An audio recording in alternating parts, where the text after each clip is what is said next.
We're excited to be joined by Dr. Aidin Niamir, head of the Data and Knowledge Unit at IPBES and head of the International Science Policy Unit at Senckenberg. Aidin's work is at the forefront of connecting biodiversity data with global decision-making, ensuring robust scientific knowledge informs international conservation policies.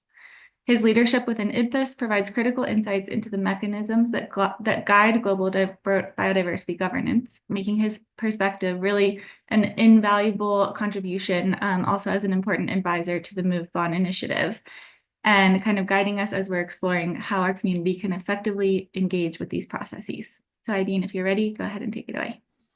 Thank you very much, Talia, for such a nice introduction. Thanks, Lacey, WILDLABS, for offering this series of talks. And as I always said, it's very difficult to present something after Andrew. After Andy, he set the standards very high, and it would be always a challenge to also present something like even closer to the standard that Andy sets. Anyway, today I would like to talk about more policy aspects and also look at how policy, science policy platforms like IPBES works.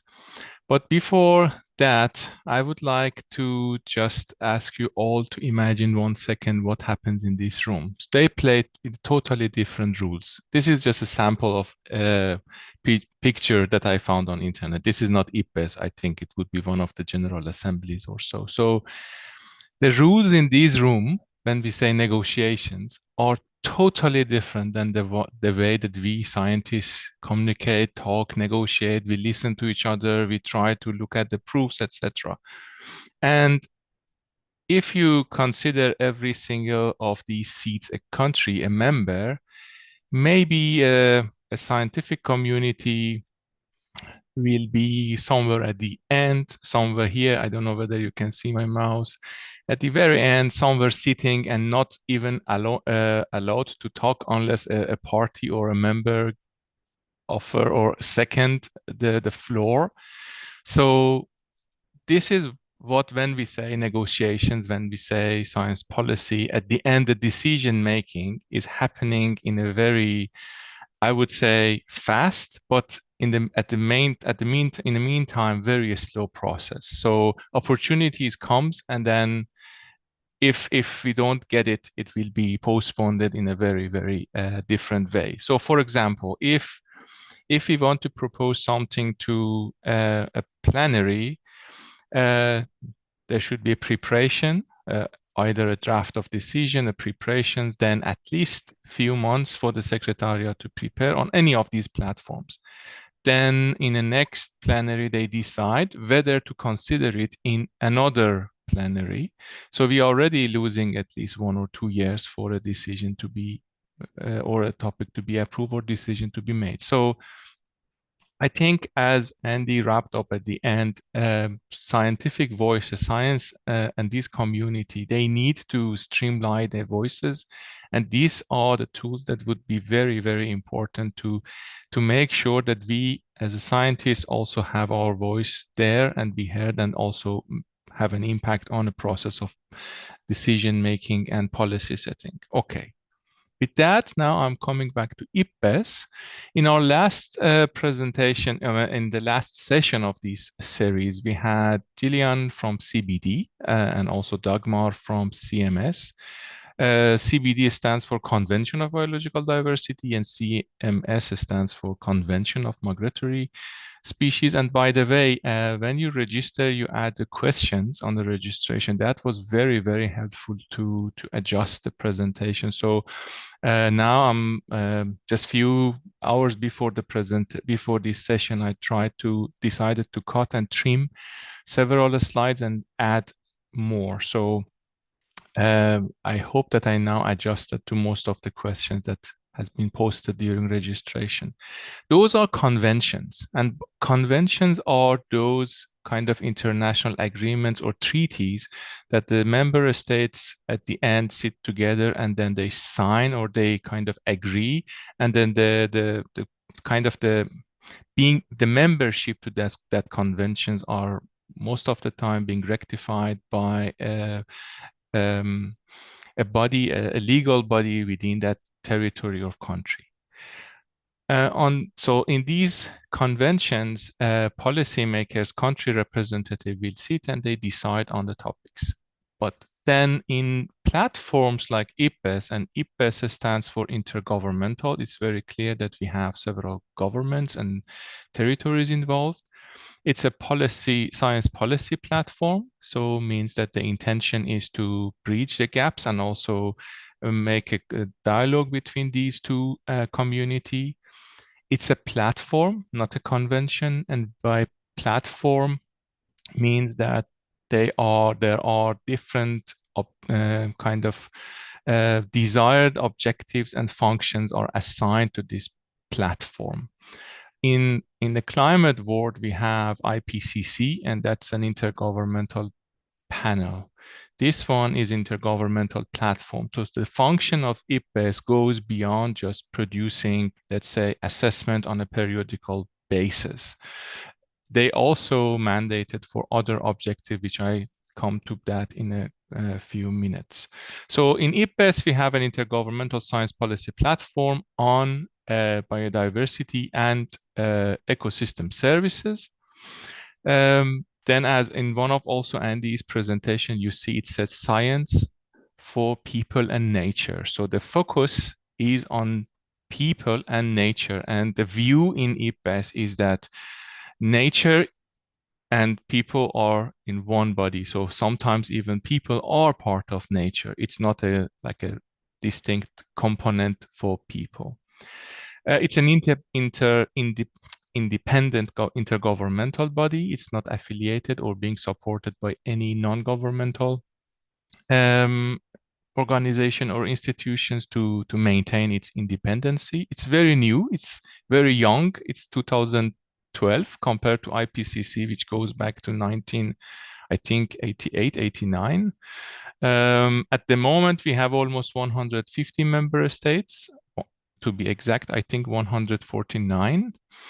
And the idea is that it provides options for response and policy relevant knowledge, at harness expertise across disciplines and diverse knowledge system.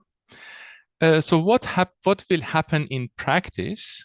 Let's look at the rolling work program first. So IPBES is a dynamic platform. So government sits together, say, okay, what are our needs?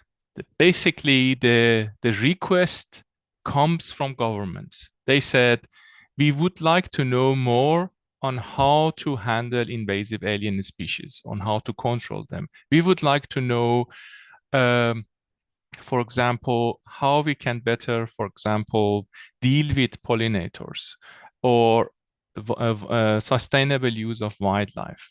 Or, for example, in the context of CBD and the biodiversity framework, then the CBD, the governments, the member states says in the CBD that we should now ask IPBES to run a specific methodological assessment on this framework, for example. And then that was one of the bases for the monitoring assessment that Andy is co-chairing that assessment.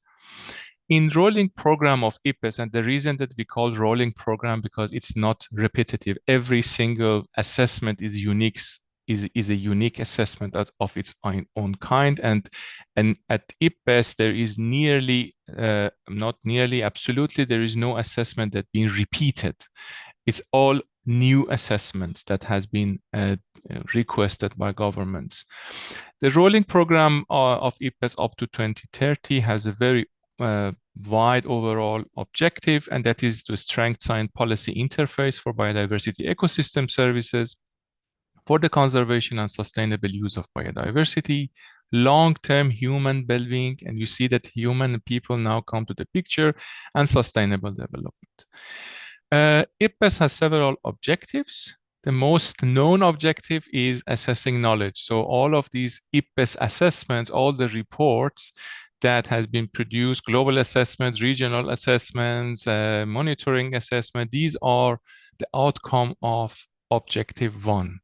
And the reason that I emphasized on a platform part of the IPBES is that there are other objectives in this platform. So capacity building is a platform. Governments ask this platform to build capacity to get for example, to utilize the knowledge from diverse disciplines across regions for the work of IPBES. Or, for example, we have another objective on knowledge, strengthening the knowledge foundation. There are two a specific task force working on this objective. For example, one of them is indigenous local knowledge, which is specifically mandated by governments to bring that knowledge system into IPBES process. Supporting policy is another very important function or objective of the platform. So what shall we do? Now we have these assessments. They offered us, they clarified options. Now what would be next? How can we now take it and apply it at our national level? And of course, as always, communication engagement to be inclusive, to have all the stakeholders on board. IPBES has a big stakeholder network, a lot of observer institutes to get involved and have a say into the work of IPBES. Very simply, mapping how IPBES works, we have a plenary on the top. That is a decision-making body of the platform. All the decision is made by plenary. They meet once a year. So it was just few weeks ago in December, we met in Namibia, Windhoek for the 11th time. That was IPBES 11 in Namibia. Then in plenary, assessments being discussed, being approved, being negotiated, next program being so it's a decision-making body of the assessment. There are a set of observers attending in the plenary, and also a lot of stakeholders will participate in the plenary. But then, since plenary meets every year, they kind of delegate tasks to two other bodies. One is Bureau, which are people, experts selected and nominated by the governments to make sure that the platform runs based on all agreed protocols. And there is also multidisciplinary expert panel, MEP. These are also experts nominated by government across regions to make sure that the content, the topics are being delivered to the highest standard or highest possible. And they maintain the content. Bureau maintains the function of the platform. Then all these things are on the shoulder of expert groups and task forces. The way that in this figure, we see that it seems like the experts groups and task forces are relatively, I mean, if we just want to say there's a scale to the number of people, these are the biggest group of the platform. All the authors of the assessment, everything that comes from the assessment reports, all the task force members, they are sitting in this group. And the entire platform is being supported by a secretariat. Since 2016, IPBES delivered its first series of assessment reports, pollinators, and then scenario models in 2016, followed by four regional assessments and land degradation assessment. Then in 2019, IPBES delivered its landmark first global assessment, and then with a two-year delay, in 2022, we had sustainable use of wildlife and values assessment delivered. 2023 was a year that invasive alien species being approved and delivered, and just a few weeks ago in Windhoek, after long negotiations, two new assessments. One is on nexus assessment, which is interlink among biodiversity, water, food, and health. As you see now that the topics are going beyond biodiversity. It's also involve water, it involves food, it involves health. This is the function of this platform, and as well as transformative change. So if we just want to say how these assessment report look like, what we when we say assessment report, what we are talking about. These are like big reports, but of course a summary for policymakers, SPM, usually 40 to 50, very colorful, full of nice photos and pictures, very short sentences, simplified version of science, understandable and punchy, while authors do their best to avoid being prescriptive, but very relevant and offering options for the policymakers. That is the type of different type of writing that we scientists are not used to. We would like to be very accurate with what we believe. And then these summary for policymakers, which are about 50 pages, are based on set of core chapters. And core chapters, like some assessment has 4 or 5, some assessment has more or less, and we are talking about about 1,000 pages. And these are the type of text that we use to. It's a very scientific text, more synthesizing the accessible knowledge. And of course, all these chapters are being supported by a set of bibliographic and references behind figures, maps, and all the synthesis that authors do during the assessment. There are data management reports documenting, explaining the process. For example, if there is a figure derived from 2-3 layers and an R function behind that would be something that will go on data management reports. Then we have all assessment has a glossary, sometimes set of fact sheets on like cross-cutting topics, and of course, knowledge gaps. And knowledge gaps recently is being part of the SPM, so being negotiated and approved by the plenary. Looking at the indicative timeline up to 2030, as I said, we just delivered Nexus and Transformative Change, the first 2 in IPBES 11, we just passed in the first 2 lines. The third line is business and biodiversity assessment, which is ongoing, and it's expected to be delivered next IPBES, in IPBES 12, which most likely will take place in early 2026 in UK. And then we have another ongoing assessment, which is monitoring and monitoring biodiversity, nature's contribution to people. That says year 1 now in ongoing assessment.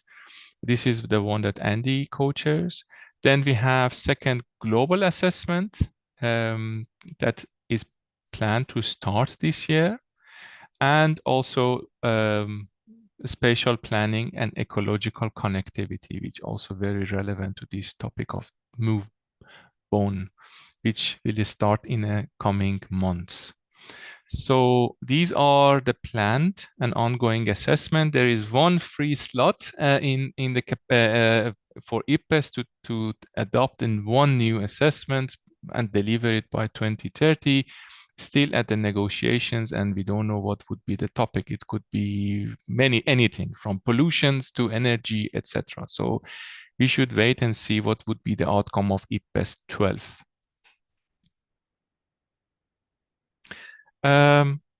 Okay, now I try to say that what a platform like IPBES would, how MoveBon, initiatives like MoveBon can contribute to the work of IPBES.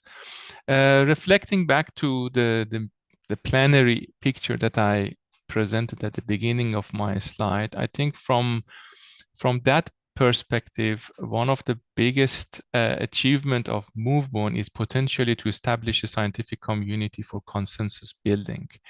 In the platforms in IPBES or CBD, consensus is everything. So you need to be inclusive to when you propose anything. You need to have everybody on board and come up with a inclusive way. That's why we lack such a community now on a movement ecology, and that would be one of the biggest mission of MoveBon, to kind of gather all the experts in the field and like represent or come up with a framework that represents the community to foster internal discussions, researches. So we discuss everything among ourselves, but then we offer something as a community agreed kind of consensus to the policymakers. And then that would be, of course, an input to IPBES assessment, and Andy clarified it very clearly. And then the topic of variables, GEO BON call it essential other communities. I mean, outside biodiversity and ecosystem, they sometimes say key, the other groups say core. It doesn't matter. Just we need to come up with a set of key, core, essential variables that at the community level you say that these are the variables that we believe that could represent the status of the system, and of course should be open and fair in a production workflow. And then, as I mean, they were discussed that it should be also accessible in a way that not being limited to some certain countries or center institutes. At the end, it should be useful and applicable for the broader parties. And then when we have these variables, it's relatively easy to connect to policy relevant, to make it policy relevant, to put it in the context of target and come up with an indicator to measure the progress toward those targets and etc. I think by that, I will wrap up my presentation. Just I would like to use an opportunity to invite colleagues in a call and also encourage everybody to circulate the call. Just a few days ago, there was a call now open for nomination of expert for the second global assessment. That's a very big assessment. It's planned to start this year for 4 years. And that would be very important that colleagues from this community try to nominate themselves either at governmental nomination or through GEO BON. GEO BON nominates people on a regular basis to IPBES. Please contact the Secretariat of GEO BON, and if you're interested, try to seek nomination from organization and governments. This would be a very valuable input to the second global assessment of IPBES. And by that, I would like to say thank you and hope to see MoveBon and along to GEO BON, which always is very vital and active in the work of IPBES, in one of these pictures soon. Thanks.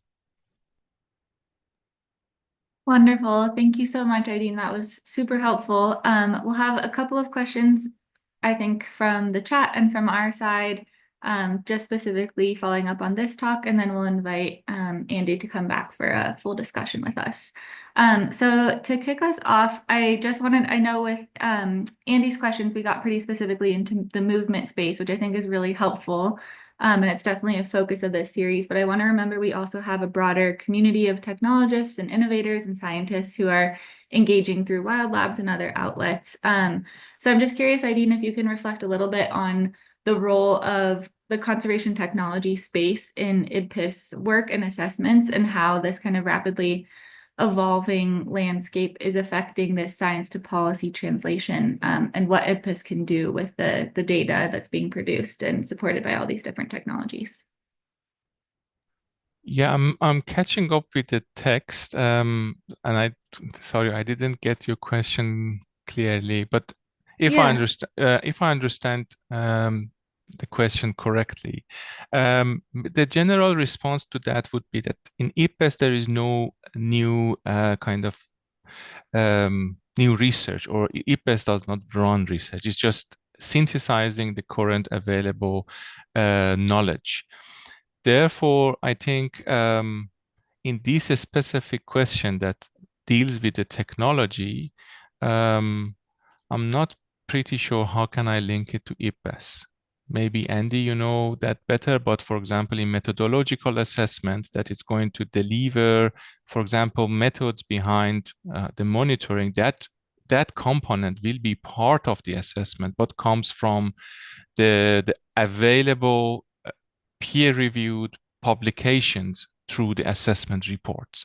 So IPBES as a platform will not dive into these things as it will be through peer-reviewed materials to the assessments. That makes sense. Or like the community producing the science that's leveraging all these technological advancements to feed into the IPBES assessments rather than like a direct connection. Andy, was there anything you wanted to add to that? Only to agree, indeed, that the scope of the monitoring assessment really is based on the evidence that we have today and is in the peer-reviewed and grey literature. I think this means that there are opportunities for other organizations to bring together the relevant knowledge. So even before the IPBES assessment, or even before in the lead up to COP15, GEO BON produced a number of science briefs that were dedicated to key questions that negotiators were looking for. They were incredibly successful, have been downloaded thousands of times. They're all freely available on the GEO BON website, and they were kind of a mini assessment process done on a very accelerated timescale, literally 6 months kind of timescale. So they're not definitive, but they provided, they were just, the timing was just great. And I think it's there where other organizations can complement the work of IPBES. Okay, that's really helpful. Alia, I see two questions from Rebecca, which I would like to quickly address if it's okay. Do you mind if for the recording I can ask them for Rebecca, and then you can respond just so folks can on the recording can see. It looks like maybe the first one was somewhat answered, but we can come back to it as well. The second one was, Aidin, could you possibly outline the methodology for producing an IPBES assessment report? For example, does it look like a systematic literature review of academic journals and gray literature, or does it also include novel or distinct data collection from IPBES? Yeah, I will be very, very short on this one. So also a bit to the first topic that is said, is there any database for these requests? So IPBES issues a call and then says that governments, platforms, if you would like us to run an assessment, please submit these requests. Most of the time, request comes from conventions like CBD, submit a set of titles and requests. In the last CBD in Cali, there was a list of 12 requests. Then other conventions, CMS, CITES, all conventions had the opportunity, Ramsar, to submit a request to Secretariat of IPBES. Governments can submit requests, NGOs, any institutes can officially submit requests to Secretariat of IPBES. Secretariat of IPBES reviews these requests, prepare a document, and then deliveries to the plenary. All these processes are public, so reports of the plenary are public. There is no data sets behind that, but if you look at the reports, documentation of the plenary, they are available. Then plenary decides based on a recommendation of MEP and Bureau that, for example, these three are the highest priority, and then they go forward and they decide on a topic. Then, as soon as they decided on a topic, then they invite scientific community to say how to do that assessment. Then we call it, or they call it, a scoping phase. It means that we know the topic, but we also would like to consult scientific community to set up the term of reference, the methods, and what they expect to be seen to do in this assessment. Then the scoping report includes not only the outline of the chapters, the methods, the references, where to get data, to whom to involve, how many people to involve, everything being discussed in a year of a scoping phase. And the people and experts sitting in this panel are being selected by governments, nominated by scientific community. Then they review this scoping document. Sometimes it takes 2 years. Then they go back and forth, say, yes, this is what we want. By this, we might get what we ask for. After negotiations, cutting, trimming, adding chapters, removing chapters, then they agree on a scoping report. That scoping report clarifies the entire methods, behind running that assessment. That's why there is no like a standard document for every single assessment. There would be different scoping documents, and the scoping document is not only the outline, also methods. I think that should answer Rebecca's second question. Thanks. Thanks so much, Aidin. One more question from registration is, does IPBES have metrics or targets that are equivalent to the climate/IPCC reports?